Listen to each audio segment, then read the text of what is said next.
There is something you know, and there is something you know. These are not the same thing. One lives in your mind as information, words, concepts, things you can explain to someone else, things you can write down, things that exist independent of you. The other lives in your being. It is not something you possess. It is something you are. You cannot explain it. You cannot transfer it to another person. You can only live it. And the confusion between these two, between knowledge and knowing, is responsible for most of the suffering in the human world. We have built entire civilizations on the assumption that knowledge is enough.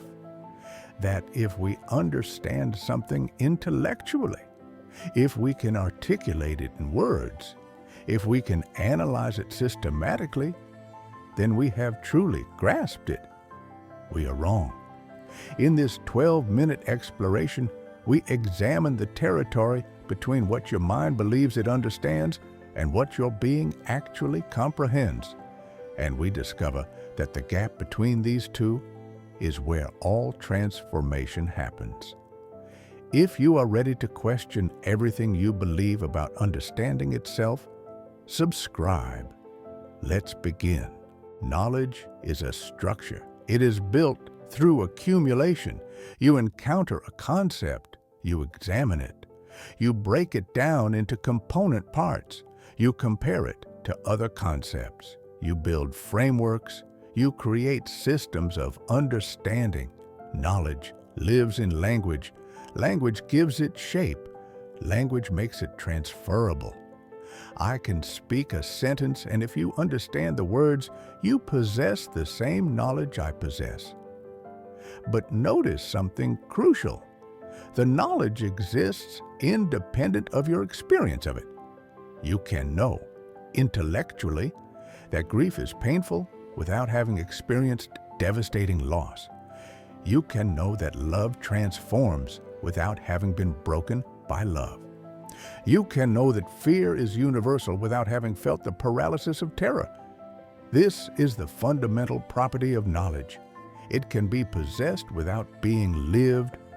The mind is the instrument of knowledge. The mind collects, categorizes, analyzes, systematizes. The mind is brilliant at this work. It is almost infinitely capable of accumulating and organizing information. But the mind has a limitation that most people never recognize. The mind cannot know anything that it has not already reduced to concepts. Knowing is something else entirely. Knowing cannot be transferred. I cannot give it to you. You cannot receive it from a book or a lecture or a conversation. Knowing can only emerge from within your own being through direct encounter with reality. When you truly know something, it is not information stored in your mind. It is a transformation of your being. Consider a simple example: the difference between knowledge and knowing about fire. Knowledge about fire. You can read that fire is the rapid oxidation of combustible material, that it produces heat and light, that it is measured in degrees, that it spreads under certain conditions and is extinguished under others. You can study the chemistry, you can understand the physics. Knowing fire, you put your hand too close to the flame, you feel the heat, you understand not intellectually but through your entire being the power and the danger. Your body remembers, your instinct shifts, your relationship to fire is permanently altered. Knowledge about fire is the same whether you study it in Antarctica or in the Sahara. Knowing fire is unique to each person who has felt its heat. This is the distinction. Knowledge is universal in its structure. Knowing is uniquely personal in its manifestation. Most educated people have fallen into a specific trap, a trap that is particularly insidious because it masquerades as wisdom. The trap is this: they believe that understanding something intellectually is equivalent to having truly grasped it. You study psychology and understand projection.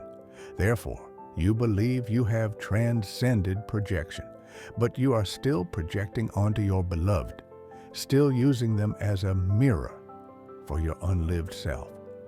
The knowledge about projection has not transformed your tendency toward projection.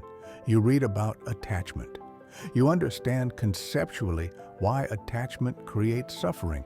You know this in your mind, but in your relationships, you still cling. You still fear loss. You still construct your sense of self around another person's presence. You encounter teachings about the nature of the self, about the illusory nature of ego. You understand intellectually that the self you believe you are is a construction. But walking through the world, you still defend this self. You still protect it. You still believe it is real and separate. This is the great deception of intellectual understanding. It makes you believe you have changed when you have only reorganized your thoughts. The mind is very clever at this. It can take a teaching about ego and incorporate it into the ego's defensive structure. I am enlightened because I understand that ego is illusion. Now the ego has a new armor, the claim of non-attachment. Knowing requires something that knowledge does not, the dissolution of the self that is doing the knowing. When you truly know something, not intellectually, but in your being, you cannot remain unchanged. This is why most people stop at knowledge, because knowing requires you to surrender certainty. It requires you to allow reality to reorganize you rather than remaining in control and reorganizing reality to fit your existing beliefs. Consider someone who truly knows loss, not through reading about it, not through understanding grief intellectually, but through having lost someone irreplaceable. Before the loss, they could imagine what it would be like. They could conceptualize it. They could prepare themselves mentally. But the actual experience of loss is not what they imagined. It is far more vast. It reaches into dimensions they did not know existed. And in the devastation of that loss, something in them dissolves. The person they were before the loss cannot survive intact. They must become someone new.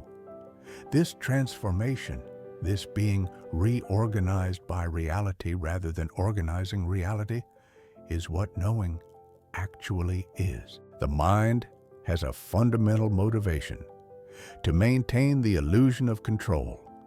Knowledge serves this motivation perfectly. Through knowledge, the mind can maintain that it understands, that it is in control, that it is progressing in a predictable manner toward greater understanding. But knowing threatens this entire structure, because knowing requires that the mind surrender its control and allow itself to be broken open by experience. This is why people accumulate knowledge endlessly, but rarely undergo the transformation that knowing demands. Because knowing requires not knowing. It requires standing in confusion. It requires allowing yourself to be ignorant of what will happen, how you will change, who you will become. Most people cannot tolerate this. They prefer to live in the safety of accumulated knowledge, in the illusion of understanding, rather than venture into the vulnerability that genuine knowing requires. But here is where it becomes very subtle, very important. Knowledge can become the doorway to knowing. It does not do so automatically, but it can. When you study something deeply, not to accumulate information, but to prepare yourself for encounter, knowledge becomes a kind of readiness. It becomes an opening rather than a closing.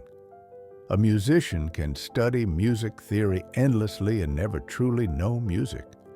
But if they study theory as a preparation for direct encounter with sound, then theory becomes a doorway. A person can read about love and never know love. But if they read about love as a way of preparing themselves for the vulnerability that love demands, then knowledge becomes a doorway to knowing. The difference is in the intention behind the knowledge seeking. If the intention is to control, to master, to possess understanding, then knowledge closes you. It makes you feel you have grasped something, when in fact, you have only developed a more sophisticated defense against genuine encounter. But if the intention is to prepare yourself for transformation, to soften your defenses, to make yourself more permeable to reality, then knowledge becomes a gateway. Knowing costs something that knowledge does not. Knowledge is relatively cheap. You can acquire it passively. You can read, listen, attend seminars. The mind can absorb information without you changing one fundamental thing about yourself. But knowing demands your actual participation. It demands that you show up, that you be willing to be wrong, that you be willing to have your assumptions shattered, that you be willing to become someone other than who you believed you were. This is why so many people prefer knowledge to knowing, because knowing is expensive. It costs your certainty. It costs your sense of control. It costs your identity. When you truly know something, when it penetrates from your mind into your being, you are no longer the person you were before that knowing. You have been reorganized by reality. This is terrifying, and it is necessary. What allows knowledge to transform into knowing? Not more knowledge. The accumulation of more information will not bridge the gap. What bridges the gap is direct encounter, reality itself, life as it actually happens, not as you believe it should happen. You can read about love, but love does not begin until you are devastated by another person, until your fantasies are shattered, until you are forced to choose between your constructed identity and authentic presence. You can read about fear, but you do not know fear until you stand at the edge of genuine loss and feel the vertigo of having no control. You can read about yourself, your patterns, your conditioning, but you do not know yourself until you encounter someone who mirrors back to you what you have been refusing to see. Direct encounter with reality, unfiltered by your expectations, unmediated by your defenses. This is what transforms knowledge into knowing. And you cannot control when or how this encounter happens. You can only prepare yourself through softening your defenses, opening your heart, releasing your certainty. There is a paradox that sits at the heart of this teaching. The person who has the most knowledge is often the furthest from genuine knowing. Why? Because they are so invested in the structure of what they understand that they have become rigid. They are protected by the edifice of their knowledge, and protection is the enemy of transformation. But the person who can admit not knowing, who can stand in genuine confusion and uncertainty, that person is positioned for transformation. This is why genuine spiritual teachers have always spoken of unknowing, not as a rejection of knowledge, but as a prerequisite for knowing. To truly know something, you must first release the illusion that you already know it. If this teaching has unsettled you, if it has created a question about the gap between what you believe you understand and what you actually know, then it has done its work. Because the recognition of this gap is the beginning of genuine transformation. You can spend your life accumulating knowledge. You can become very intelligent. You can understand many things conceptually, and you can remain fundamentally unchanged. Or you can use your knowledge as a doorway. You can prepare yourself through study, through reading, through contemplation, and then you can step through that doorway into direct encounter with reality, where reality will break you and remake you and teach you things that cannot be spoken. Like this video, if you recognize the gap between what you think you know and what you actually know. Subscribe to the Path of Sufism for teachings that move beyond intellectual understanding into the territory of actual transformation. Comment: what do you know in your being that you could never fully explain in words? Thank you for being here,